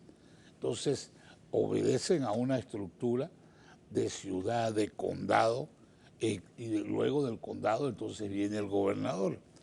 En estos casos hemos visto al gobernador de California, el señor Newsom, que ha manifestado su oposición a las medidas que decreta el presidente de Estados Unidos y le prohíbe a la policía de California ser partícipe en alguna forma en esas redadas. Al confrontar este problema, el presidente Trump no tiene otra que llamar fuerzas federales, sean los Marines, sean las estructuras que cuidan los edificios federales y los que han ido reforzando al ICE para efectos de este tipo de situaciones. Y cuando tú haces redadas, lógicamente van a haber situaciones que van a afectar los derechos humanos. Ese es un tema que viene desde ahí. El eliminar medidas y políticas legales que habían acompañado a los migrantes hasta este momento y que han sido ya rechazadas y declaradas ilegales incluso por las Cortes. O sea, ¿qué pasa en este momento y dónde puede desembocar esto cuando están las Cortes llenas de personas esperando procesos y al final se deja de lado el amparo legal que les había acompañado hasta este momento? Bueno, yo creo que al final las Cortes son las que van a decidir qué es lo que va a pasar aquí, porque es la única manera. Hemos visto casos en donde se ha permitido que se hagan redadas, se ha permitido que se envíen extranjeros fuera de Estados Unidos. Separación de y familias. Hemos visto otros casos en donde no se permite esto todavía. No hay una uniformidad en este sentido. Y yo creo que esto es lo que está causando la mayor duda de todo esto. Sin embargo, yo también quiero mencionar un tema que aquí ha sorprendido a mucha gente en Estados Unidos y es el tema del apoyo a lo que es Hamas y a lo que es Hezbollah de parte del estudiantado norteamericano. Específicamente yo te diría el caso de Columbia University en Nueva York, que fue el primero, y luego New York University, NYU se llama también, en donde han habido estas manifestaciones a favor de la causa palestina y en contra de Israel. Entonces, ya esta situación... Una combinación peligrosa. Como una combinación muy peligrosa, porque esto sí es llevar estas situaciones a extremos. Yo creo que lo que afortunadamente aquí va a haber es que la ley le permite a estos departamentos de policía, le permite a las autoridades, el alcalde, el gobernador, etcétera, presentar demandas y solicitar que se establezca el orden de una manera. Y eso es lo que vamos a ver. Pero para llegar allá yo creo que lamentablemente vamos a tener que pasar por incidentes violentos como lo que hemos visto en las últimas 4 o 5 noches. Bien, y más allá de los cuestionamientos que se han hecho al presidente Trump de que se convierte en el presidente de que por primera vez despliega Guardia Nacional sin contar con la autorización de los gobernadores de las ciudades involucradas, más allá de esto, volteemos la mirada, doctor Carreira, ¿a quiénes están sacando? La mayoría venezolanos. O sea, ¿va a acabar estas políticas extremas de control migratorio de Estados Unidos? ¿Va a acabar con este fenómeno tomando en cuenta cómo están los países de origen de la gran mayoría? Eso es lo que parece que no se está tomando en cuenta. Yo te diría, he visto también mucha estadística de mexicanos ilegales. Yo no creo que haya realmente un control en este momento de poder decir uno más que otro, pero al final del día ese no es el punto importante. El punto importante es que lo que se está actuando de parte del presidente Trump está teniendo un efecto sobre los migrantes en Estados Unidos. Y yo creo que aquí hay un elemento que para mí también es muy importante.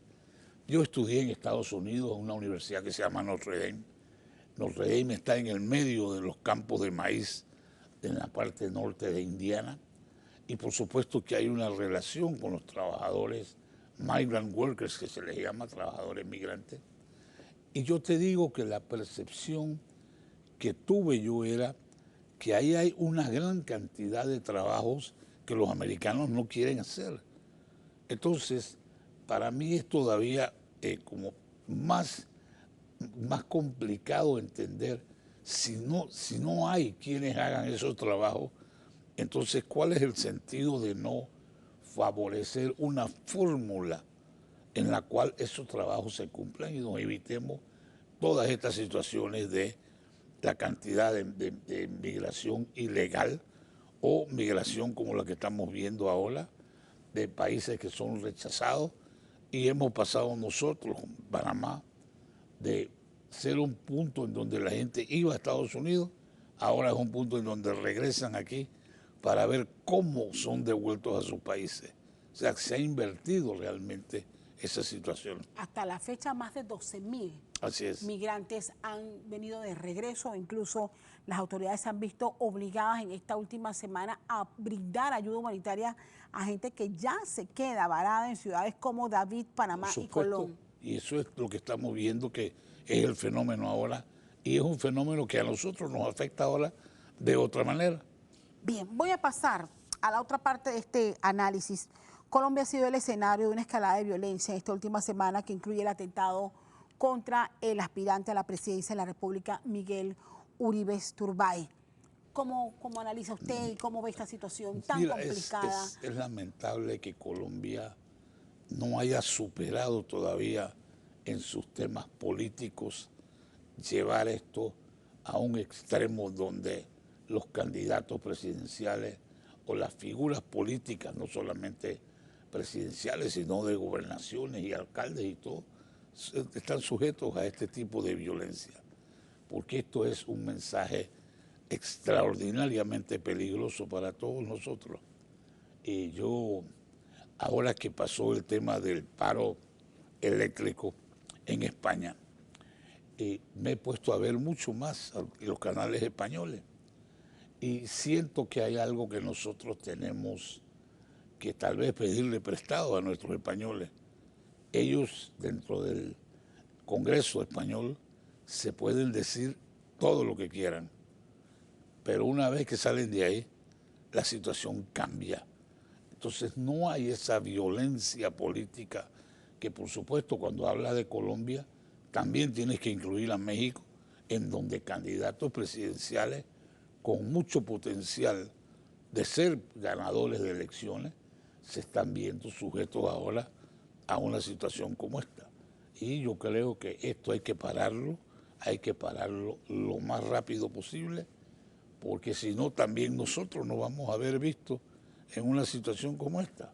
Yo creo que las pasiones a favor y en contra de determinado punto nos están llevando ya a extremos en donde no podemos conversar unos con otros, y yo creo que de ahí a la violencia el camino es muy cortito. ¿Y por qué considera usted se ha retrocedido en los esfuerzos que se habían logrado, que se habían alcanzado justamente para disminuir los niveles de violencia, llegar a la firma de un acuerdo de paz al menos con uno de los principales grupos armados de Colombia? Bueno, yo creo que el tema está en la capacidad de negociar que podemos tener. Yo te digo, lo mismo veo aquí en Panamá, en donde grupos que perdieron las elecciones, que participaron en el proceso electoral y no resultaron ganadores, de repente quieren hacer una campaña de cogobernar. Entonces, ahí comienza una situación tirante, porque yo tengo que aceptar que alguien que no ganó elecciones, que no tiene la representatividad que dice tener, ahora nosotros tenemos que aceptar que cambiemos leyes o lo que sea. Entonces, es lo que yo creo que cuando tomamos estas posiciones totalmente beligerantes, totalmente exigiendo todo lo que está pasando hoy, tú sabes, a mí me cuesta mucho entender y ver a sindicatos y ver a asociaciones que son los que están tratando de terminar con los puestos de trabajo, en vez de ser lo contrario, en vez de promoverlo. Bien, me obliga usted, y bueno, nos hemos venido del plano internacional, pero Es inevitable hablar de lo que ha estado pasando en Panamá y terminamos definitivamente, doctor Carreira, en una semana bastante compleja donde al final los panameños sentimos que hay una luz al final del túnel con el acercamiento que ha habido con los bananeros. Sin embargo, hay temas complejos que todavía no se han resuelto. Hay más de 300.000 estudiantes impactados por la paralización de clase por parte de algunos profesores y docentes. ¿Cómo evalúa usted el manejo que se ha dado a esta crisis y las posibles salidas? Mira, horrible, porque yo creo que nuestros profesores tienen que entender que si ellos quieren participar en el tema político, en la ley del seguro, cualquier otra ley, no es utilizando a los estudiantes como chantaje. Eso es lo que hace esto más peligroso y está obligando al gobierno a tomar una serie de decisiones en donde lamentablemente el ejemplo de otros países, yo recuerdo cuando el presidente Reagan votó a todos los controladores aéreos en Estados Unidos por una situación parecida. El doctor Pérez Valladares lo hizo en Panamá. Y entonces el tema es que nos están llevando a una situación en donde yo digo, además de los estudiantes, ¿quiénes más no contamos en Panamá? Los que queremos trabajar todos los días, los que queremos desarrollar este país, los que tienen que ir a buscar su atención médica. O sea, nosotros no contamos. ¿Por qué? Porque yo creo que estratégicamente no hemos sabido dividir lo que a mí me tocó vivir una vez. Yo estuve 12 horas en un tranque en Alto de los Ruices, en Chiriquí, una vez que iba para David. Y viendo eso por 12 horas, me aprendí una lección que nosotros no tocamos. La primera pregunta que me hice es, ¿qué hubiera hecho Omar Torrijos en esta circunstancia? ¿Y qué hubiera hecho Arnulfo Arias? Y me aprendí la lección de que nosotros tenemos que decirle a los que protestan, tú eres el dueño de la mitad de la calle, pero la otra mitad es nuestra. Y ahí es en donde se van a mover las ambulancias y las escuelas y los productos que vienen de Chiriquí para el mercado, para todo eso, pero requiere tomar una decisión de verdad de se respeta la protesta, pero tú no cierras el país. Ha sido la Asamblea esta semana la que ha logrado la firma de un acuerdo. La Iglesia ha hecho su esfuerzo al menos por entregar una carta enviada por el presidente de la República, pero ve usted, doctor Carreira, la Asamblea Nacional ejerciendo sus funciones para la salida de la crisis. Bueno, no lo hacen porque en su momento ahora la condición para salir de la crisis es la revisión de esa ley del Seguro Social. Pero ninguno ha dicho aquí, yo quiero ver el artículo 4, el 8, el 15, el 20. No, ninguno ha dicho eso. Y no se atreven a decirlo porque yo creo que el verdadero problema está allí. Esto es un tema político, esto no es un tema de resolver las jubilaciones y todo. Y lo que más nos llama la atención es que los que más protestan o los que más se oponen tienen un caso de jubilaciones especiales. Entonces, ¿con qué autoridad moral tú puedes hablar, como escuché yo también a otros, en el caso de los bananeros? Ellos tienen una ley especial que hay que considerarles en ciertos temas. Mira, el tema legal para mí de la Asamblea es que siempre tiene que haber esa disposición a revisar las cosas. Por mucha ley que el presidente haya sancionado, las leyes son dinámicas y hay que estar dispuesto a revisarlo. En ese sentido yo creo que ha faltado esa visión de, esto no es un tema de capricho, que es donde yo creo que en esa esquina que estamos ahora mismo. Quiero agradecerle, doctor Carreira, por su análisis, acompañarme esta mañana de domingo dando un panorama a puntos y noticias importantes, tanto las que se han generado en Estados Unidos como Colombia, y por qué no hacer un análisis desde su perspectiva, cómo se ha manejado esta crisis que esperamos ya pronto llegue a su fin, con el fin de la paralización docente que ha afectado también a miles de estudiantes. Doctor Carreira, qué gusto tenerle por acá en Radar. Gracias por acompañarme. Gracias. Vamos a ir a la pausa. Al regresar, la caricatura de Hilde. No se la pueden perder y, por supuesto, nuestras conclusiones.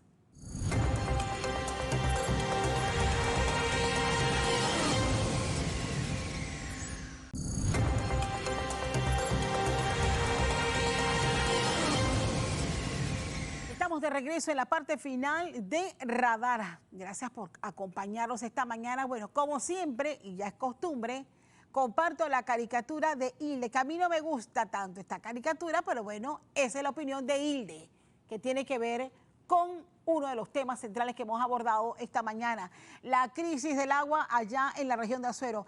Alguien abrió el grifo y en lugar de agua lo que sale es un puerquito y dice, ¡oink! Ahí está. Miren, lo que ha quedado evidenciado aquí en este radar es que sin duda no solamente la actividad porcina ha sido causante de contaminación en el río La Villa, hay muchas actividades más que no han sido controladas en los últimos años con planes, imagínense, que existen desde el año 2000. Así que ahí está la crítica de Hilde a través de este trazo. Ojalá, y Dios quiera, pronto podamos salir de esta situación que golpea a más de 100.000 habitantes en la región de Azuero. Comparto nuestras conclusiones. El próximo 1 de julio, la Asamblea Nacional deberá escoger a su nueva junta directiva en medio de la expectativa por cambios reales en este órgano del Estado. Las recientes auditorías que revelaron las millonarias partidas que manejan unos cuantos dejó evidenciada una vieja práctica que no cambia con un nuevo gobierno, ni mucho menos con una nueva junta directiva de la Asamblea. Sin duda, los cambios al reglamento interno de este órgano del Estado serán claves, pero también el compromiso de los diputados que por Constitución están llamados a la fiscalización y dar el balance a la administración gubernamental. Será el 1 de julio cuando conoceremos si se confirma la creación de una nueva bancada. Pero por otra parte, en este radar conocimos que desde el año 2002 existen las leyes y reglamentaciones que nos obligan a cumplir con los planes de cuidado de nuestras cuencas. Esas leyes parecen haber estado archivadas. En cuanto al río La Villa, un plan de ordenamiento obligaba a regular y adecuar todas las actividades industriales, pero no se hizo. Ahora la pregunta es, ¿si habrá certeza del castigo? ¿Y qué se hará para determinar el impacto que esto ha tenido en la salud de miles de residentes en la región de Azuero? La determinación de los Estados Unidos por aumentar las deportaciones de migrantes ilegales pone a este país en el ojo del mundo y en las voces que cuestionan las formas que rayan en la violación a los derechos humanos, tácticas que han sembrado el terror en la comunidad latina y estremecen la seguridad en algunas ciudades. Y terminamos con nuestros vecinos en Colombia, golpeado por una ola de violencia y que tristemente regresa a tiempos que creíamos haber superado. Con los últimos actos no solamente está en peligro su seguridad, sino también su propia democracia. Hasta aquí nuestro radar y como siempre, gracias por acompañarnos. Les reitero a todos ustedes allá en casa, feliz Día del Padre, pásenla bien, nos vemos el próximo domingo.